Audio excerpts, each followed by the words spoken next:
My name's Tom Coderre, and I'm a person in long-term recovery. And for me, that means I haven't used alcohol or drugs since May 15th of 2003. And as a result, my life's gotten better. Because of recovery, and only because of recovery, I've been able to go back and work in the state senate where I used to serve. I grew up in Pawtucket, lived here my whole life. When I was 24 years old, I decided to run for the state senate, and I got elected.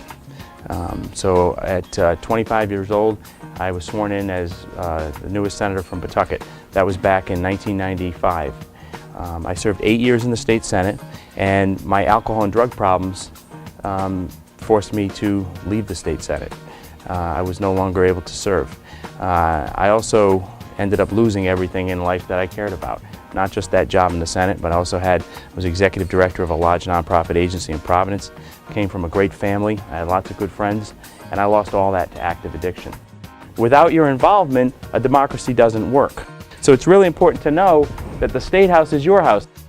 Fill up this rotunda and let legislators know that we matter, that we're important, that we vote, that we're registered to vote, and that we are educated about the issues in our community, and that we're going to show up on election day and cast a ballot.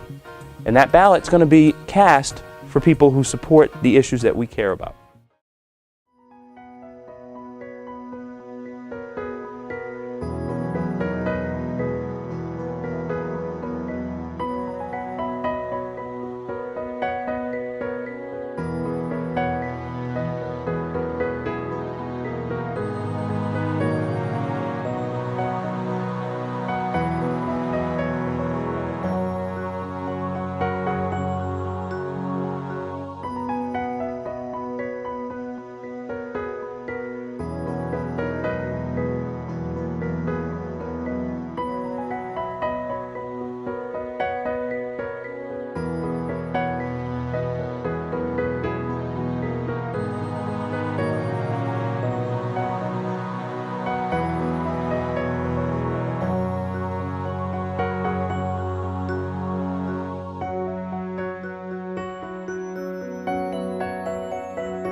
Whether we want to admit this or not, this is our Black Plague. There's 25 million people that suffer from this illness. We have an epidemic.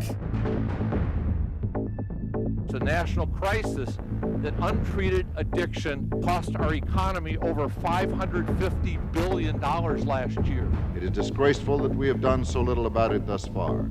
Once you're an addict, you're that thing that they have to hide. So many people think of addicts as homeless people living under bridges. The media is difficult for us to battle against because the negative news about addiction is dramatic. You know what we in the media do? We wink it. We Snoop Dogg it. Hey, oh yeah, they're stoned, that's fine. If everyone thinks of alcoholism and addiction as a negative thing, no one's going to want to go get help.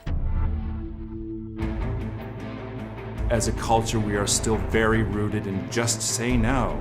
Drugs are menacing our society. We're going to try to incarcerate our way out of the addiction problem. Our jail is full of addicts and alcoholics. They're all pulled up in one spot. When you're caught, you will do time.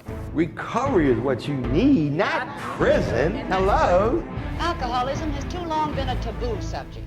The shame and secrecy are just as deadly as the disease itself. You're as sick as your secrets, but live the secretive life. People think they can't share with anybody that they're in recovery, and that's not what it's about. Bill Wilson appeared before the Senate subcommittee and gave personal testimony. There are a number of individuals who may hide behind vague rhetoric about anonymity as a spiritual tradition, but the bottom line is they're ashamed. Our numbers are unbelievably strong, but yet we have no voice. We know about every issue out there, but people don't know how important the issue of recovery is. as a person in long-term recovery from an illness that has no cure, but an illness that has a solution. If we could ever tap those 20 million people in long-term recovery, you'd change this overnight. Now it's my turn to teach you that recovery works. History's on our side. History will show one day who and what we are. So I say we make history. The voices are out there. We have to find and open the hearts. And I think those hearts want to be opened. I refuse to feel ashamed of who I am. I most certainly will not be embarrassed that I'm an addict. I'm going to tell whoever I damn well want to. There's a lot of us. Everyone knows somebody.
We had 300 luminarias this year, and due to the demand, we probably could have had 600. So it's a goal for next year. The recovery quilts have started as a memorial quilt, and it's morphed into this whole thing. In front of the luminaria procession were 10 torchbearers. Those torchbearers were representative of a wide range of supporters, people in recovery, family members, lawmakers, and invited guests. We think that we really covered it and try to represent everybody who participates in the rally. The dedication cards for the luminarias are filled out by people. They can be a memorial, they can be an inspirational quote, they can be a recovery date. They're whatever people need it to be. They fill these out and they're placed underneath the luminaria.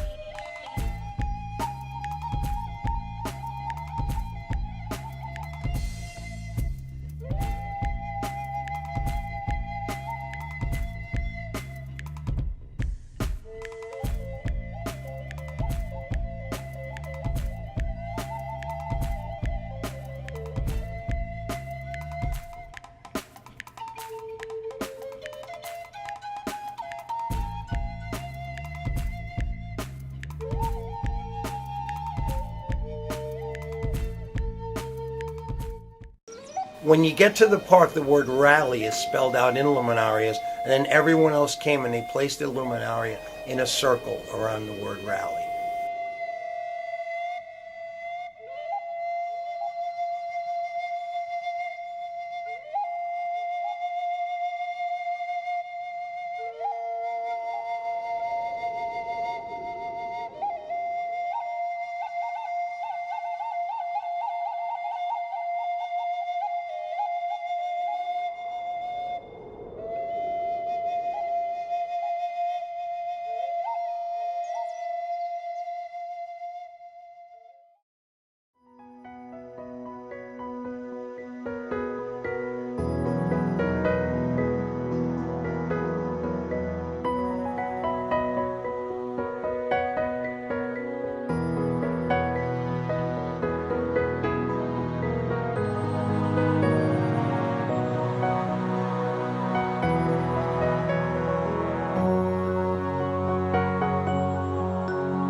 Good morning. As I said, welcome to the Rally for Recovery Rhode Island Style 2011. We are the award-winning Rhode Island Rally for Recovery, but I'll leave that to the grown-ups. My name is Jim Gillen, and I'm a person in long-term recovery. What that means is I haven't found it necessary to use drugs or alcohol since 1998, and as a result, my life has gotten a whole lot better. Believe it.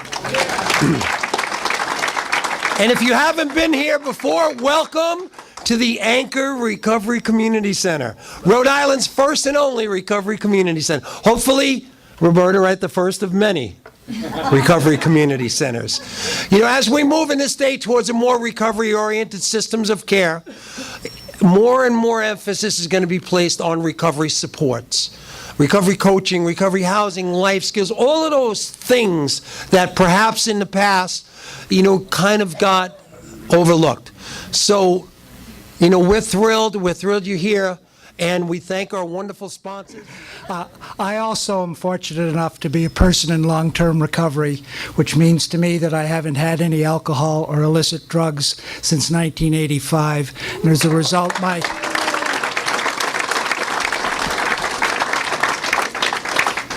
life has become unimaginably better.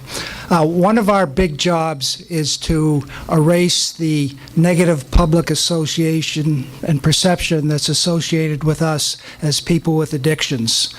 We feel that one of the most effective ways to do this is to get out there and be a positive face and voice of recovery. Your presence here today does that. Your presence at the rally, which will consist of thousands of us, our family, friends, and allies, will do that. Hope to see you on Saturday the 10th. Hi, I'm Steve Gumbley, and I'm a person in long-term recovery. For me, that means I had the deep blessing of celebrating 25 years a month ago, being free of alcohol and other drugs. There are some people here who knew me the day I walked in. I'm also chair of the board of Faces and Voices of Recovery. That's what FAVOR stands for. We are a national organization that organizes and mobilizes the recovery community. There are more than 20 million of us in recovery in America, and hopefully a great many of us will be celebrating this month, Recovery Month, across the country. But my message is that we cannot stop at celebrating. Now that we're out there, We need to make changes.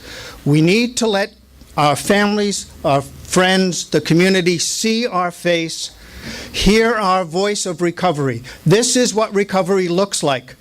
Don't be afraid of us. We're human beings, and we want to be involved in our community. And we need to be. By our silence, we let other people define us. As a person in recovery, I honor my anonymity as a member, but that doesn't mean that I cannot stand out in the street and yell to folks that I'm a person in recovery, and this is what recovery means. Okay? So we cannot stop here. I challenge you for the next 30 days of this recovery month to think of new ways each day to bring the message of recovery to people who don't know about recovery, don't know what it looks like, don't know how we live it. And I believe that we cannot hold lawgivers, policymakers, funders accountable if we do not tell them who we are and what we need. Okay? They're acting as they see fit in the best way possible. But if we do not stand up ourselves and say, this is what we need, this is how we are members of the community, we can't blame anybody else. So I challenge us to use this celebration as a way of coming out, but not stop there. So I hope to see you on the 10th, and we'll start our celebration and move forward from there. Thank you very much.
Because I think it's important for children to grow up in healthy households. And I think that, you know, while I don't hold anything against the dynamics of my own family, but I want to encourage those parents that are in need of recovery, you know, and the children to understand, first of all, that it's not their doing, it's not their fault. And I also think that the more love that we can spread around by focusing on the positive and getting people to recognize that people can recover, that there is a light at the end of the tunnel, that we can make families whole again. So many beautiful faces here today, and just the fact, you know, a few times already I've teared up. I'm here with my daughter, and you know, who would have thought that was possible? If you would have told me 8, 9, 10 years ago that I'd be at a function like this and there'd be all this beauty involved and I'd have a child, I would have said no way, it's not possible. I would face those challenges when not understood, but things like this today, it shows people what's about and what's going on. When we think about the history of treatment and recovery, to have had something like this 15 years ago would have been unthinkable. I mean, people were still really covered with a lot of shame and fear around having had an addictive disorder. But now, people are willing and able to be very public about this, and each year it keeps getting bigger. More people become willing to come out. I say to people, come out wherever you are. Well, I think a large part of hope is getting involved publicly. that we need to teach people early in recovery not to be afraid, not to be ashamed. Folks who have cancer, talk about it publicly. Folks who have diabetes, talk about it publicly. Those are chronic disorders. Folks aren't afraid. And to me, being able to be public, not feel overwhelmed by shame, gives us a lot of hope. And it connects us to the people who can help us out. Recovery is a reality. Join us.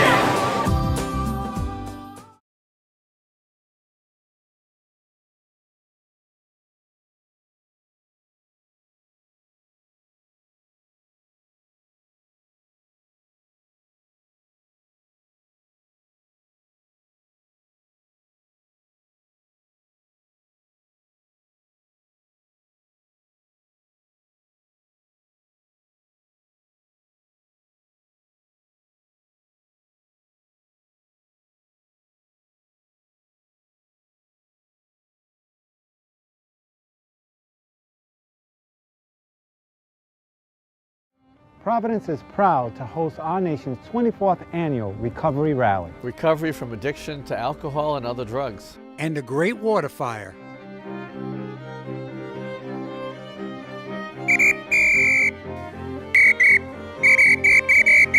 Check out our different ethnic restaurants too. So come on and drop by. Join the Faces and Voices of Recovery and help us celebrate.